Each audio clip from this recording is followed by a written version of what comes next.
Lil Wayne lets down LaRussell. Mm-hmm. Now, imagine finding out your musical hero was actually contributing to the downfall of your community.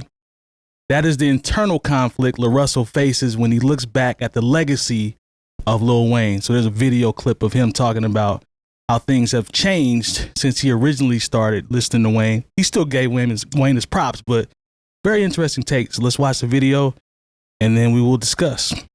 I had a moment in my journey where I had grew a disdain for Wayne just because I started listening to everything. Like, I started maturing as a human, and I'm like, damn, this nigga wasn't talking about nothing for a long time. And I think that's what his argument was. You know, like, as someone who, like, grew up in these communities and grew up with homies who I seen want to be bloods because they following Wayne and want to be gangster and want to shoot all the gun bar and shit. Right. Like, I've seen the negative that he contributed to the community, and I had to look like, man, what are the songs where he really talked about something and gave? And out of a 1,000-song catalog, you know, it's minute on this end. The question posed is, as listeners mature, do we have an obligation to stop supporting music that mirrors the negative cycles in our communities, even if it slaps? It's weird because I've always thought this about Wayne. You know, I know people say, oh, the mixtape Wayne and this, that, and third. And yeah, I'm going off of, you know, a lot of times specifically because I've been in public spaces when I've heard a lot of Lil Wayne's music. And I've always, when people would say, you know, he's that guy, I was like, I listen to too much hip hop to have ever thought that. I understand there's some clever bars he's had and everybody brings up almost the same thing, but I've never been particularly impressed with his subject matter. And like when people, you know, really kind of had a certain level of disdain for his most recent album, you know, in my mind, I'm like, well, this is the same thing he's been doing for the last 15 or so years, if not more than that. So you're just not impressed now because in a way you've moved on. But like when I hear Lil Wayne's records that I'm not impressed by, it's because I wasn't impressed with those other records either.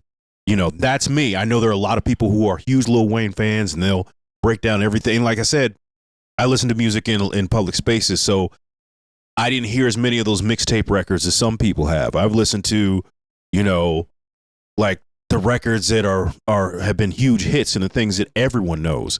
You know, so I hear these things when I remember he's like, oh, the best rapper alive since the best rapper retired, and then I hear Lollipop. I'm like, you've got to be kidding me. So, I mean, even when he did things that I could acknowledge a certain level of lyrical dexterity, still wasn't saying much. You know, for some people, that's not a problem because that's not why they listen to hip hop. So I think LaRussell, like I said, I don't know how old he is. You know, I'm somebody that's knocking on 50. So when Lil Wayne kind of hit his stride, I was already in a different place as far as, you know, what I expected out of lyricists and what really moved me musically. So he's about 30. Okay, so yeah, so you're talking about somebody who's during Lil Wayne's super duper run, you know, was, you know, there's a lot of stuff I think about. Like I said, I know there are people who disagree with me in the big time. When I listen to NWA's second album, and I only call it the second album because I don't want to say the actual name of the album, like I listen to that now and I'm like, oh, our parents were right. This is reprehensible, especially the second half of that album. Even though I think it's some of Dr. Dre's sonically best work, thematically, I think it's just horrible. You know, so I think there is something to when people mature, you have a different expectation. And, you know, like we're all supposed to get better as we get older. And so if you're on the same thing, if I still thought NWA's second album was awesome, that means that I haven't grown as a person. And I can look back in that on that era and say, wow, I should have known better. I didn't at the time, but I do now. Well, how old was Wayne when he broke in? Yeah, he's 14. I mean, It's a you toddler. can't, that's the thing. So you got a 14-year-old who is a talented rapper most of the time. Yeah. Most of the time. You can't expect them to have a mature outlook. You can't expect them to have a life story that they can rap about that is going to match any kind of mature, you know, outlook or take on the world. And honestly, like I'm proud of LaRussell for maturing. Good for you. Yeah. You know, A+. I feel the same way about that particular album by Dr. Dre that you're talking about. Yeah, that second NWA album. Yeah. And even you know, all my favorite rappers growing up, you go back and you listen to it now. You and I are the same age, knocking on a specific decade soon. And I'm like, ooh, was that what I was singing along to in the car, you know, when I was 18? Like, I wouldn't say that to anyone. And so I get it. Does it mean that the album doesn't still slap? No. It was groundbreaking at the time. The popularity was there. You know, it was the style at the time. Mm-hmm. They don't owe us anything. They're just rappers. They're making money. And good for you for maturing. I have too. There are certain things that I don't listen to either because, you know, misogyny, etc. Like, it just doesn't relate. I don't relate to it. Doesn't anymore. sit well with your spirit any longer. It doesn't. But is the real question here is, does Lil Wayne owe it to anyone to rap about more mature topics and give back to the community that way?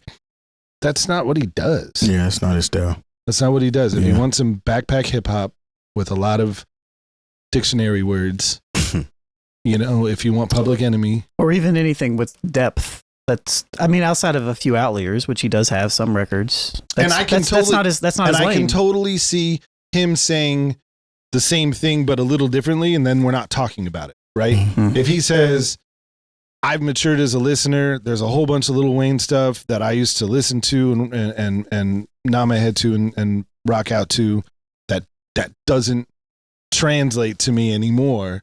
I've moved on and I listen to other things. Great comment. Yeah. But him saying that, like, he thinks less of him and he owes the listeners something by rapping about something that's more mature, I think that's a stretch. Jump in, Lo. Yeah, I mean, I've been on this show, like, to Jay Moore's point, like, I've been saying the same thing about Lil Wayne. It's documented. From early episodes. Like, I've never gotten this amount of depth from Lil Wayne, but at the same time, we've talked about this in the past. Like, he's not that type of artist. Mm-hmm. Like, I don't go to Wayne to hear some super introspective type of thing. I go to Wayne. Well, I don't go to Wayne at all. But, like, people listen to Wayne for, you know, when it was the mixtape era, because he could just rap words really well. He, you know, his similes were not super crazy, but they were super clever for a time. And he is a smart wordsmith, you know, like, in that particular realm. I saw a video just before we came on. Shouts to Open Mike Eagle. He talked about this a little bit, and he made the comment around, well, you can feel how you want about Wayne, but at the same time, are we holding him to a higher standard than other rappers that are similar like him in the popular sphere around that time period? Like, are we saying this about Nelly? Are we saying this about Ludacris? Are we saying this about other rappers that are, you know, out here that aren't known for being super serious at the same time? Right. And you know, and I think that's kind of a good point. But it is. But let Terry, I want the thing Terry about it, jump in. I think the problem with Wayne is his subject matter put him in a box. And like LaRussell said, he's matured. And sometimes as a listener, you're looking for the artists that you listen to mature with you. Like, you have certain artists that their content doesn't sound the same anymore, but they're still good artists in that respect, that they're able to talk about what's going on now. Lil Wayne's subject matter has pretty much been the same ever since, let's just say, the Carter situation. Yeah, You know good what I'm place saying? to start. Yeah. Let's say start right there, other than like mixtape. And he's got some good stuff sprinkled in there as far as different subject matter. He was one of the first people that talked about New Orleans flooding with Katrina. With what was that, Georgia Bush? I think that was the name of the That's song. one of the records, you know. Yeah, that's one of the Fire. records. But I think people get to the point where they're tired of hearing the same thing. It's like it's beating the same exact message into your head. You're in a different spot. You're in a different place. This isn't anything I can ride around and listen to my kids with. You know what I'm saying? I think that's where a lot of people go. But in the same token, Lil Wayne can go on tour and it's still going to sell out regardless.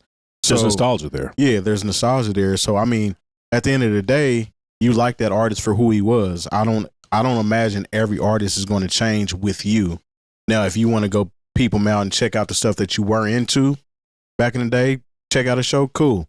I don't see anything wrong with it, but I don't think that we can expect all artists to take the initiative to mature with the audience. Because like you said, he came out when he was 14.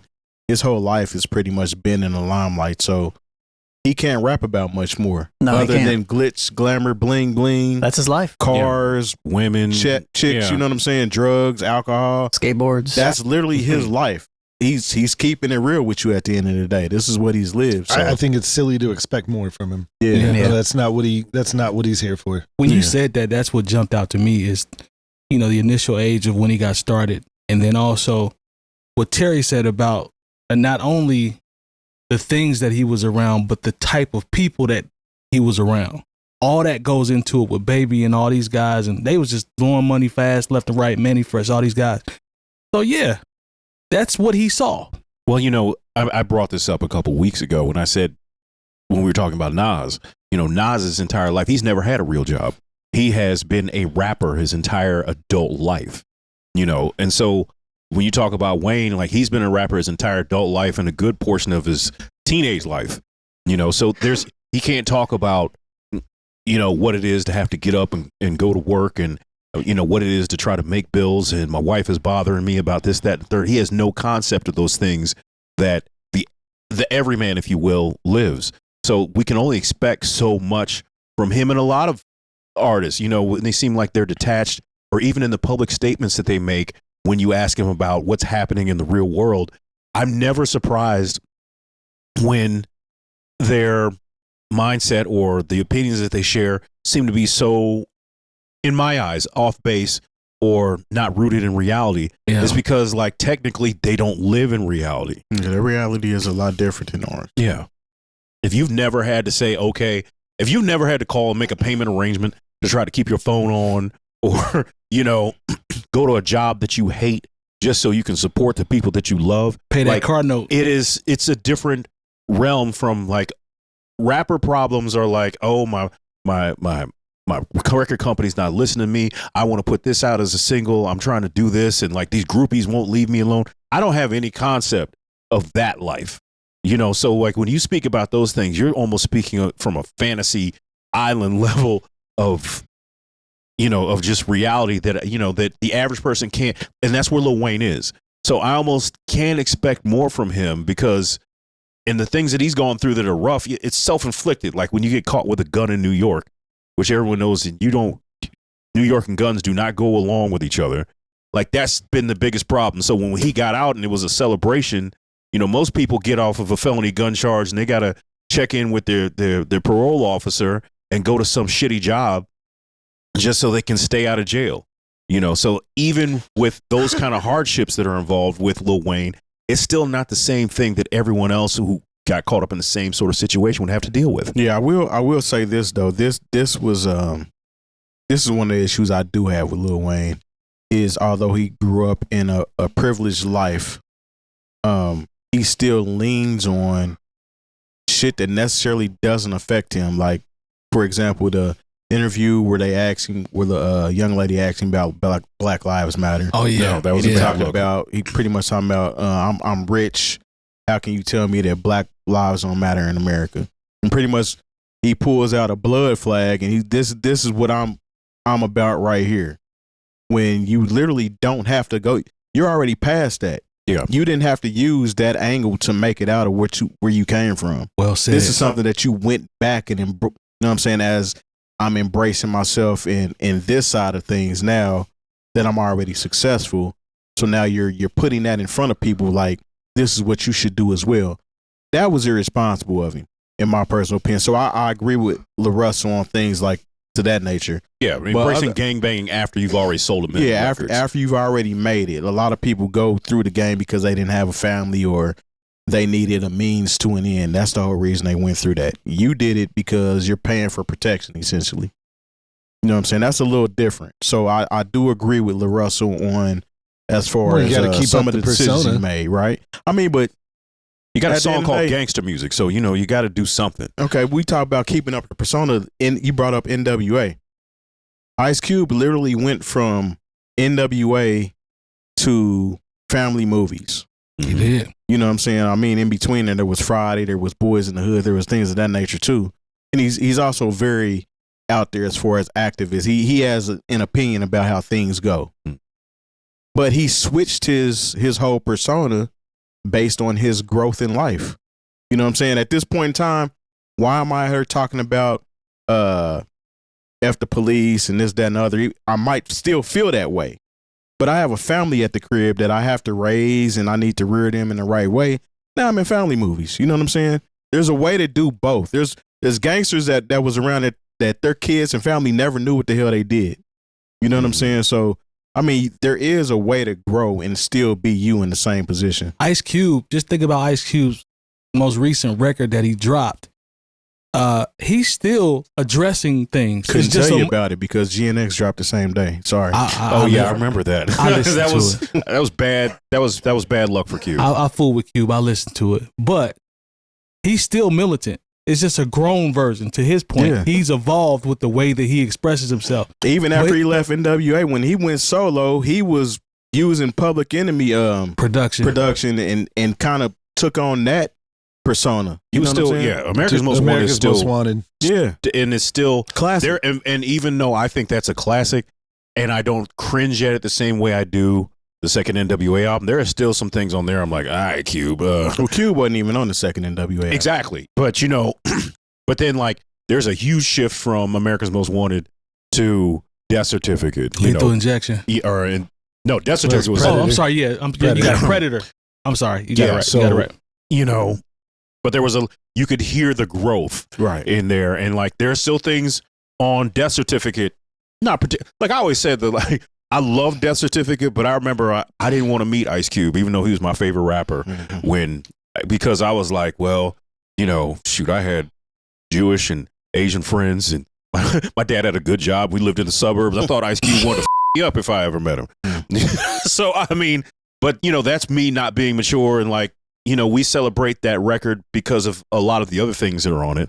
But like I said, it's just about growth, and Ice Cube doesn't rap about. He makes new records. He doesn't come from that same way. Is it growth?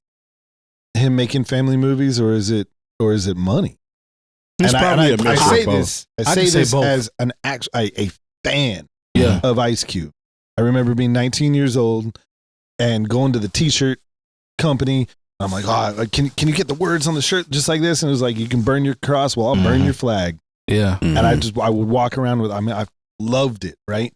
And I felt oppositional opinions in my own head about the stuff that the family movies and everything that he was doing, because part of me was like, you sell out, but then the other half of me was like, get that money. I mean, with You're Cube, the smartest man in the world. he's- I mean, Ice-T has only ever played cops. Yeah. and it's worked out Yeah, well for album him. called Cop Get Killer. paid. I mean, thank you. Yeah. Get paid. But Ice Cube has always been the one. If you watch the movie or whatever, we all know the story. We didn't have to watch the movie, but he's been smart since back then. He's always been an intellectual person. So I think it's twofold.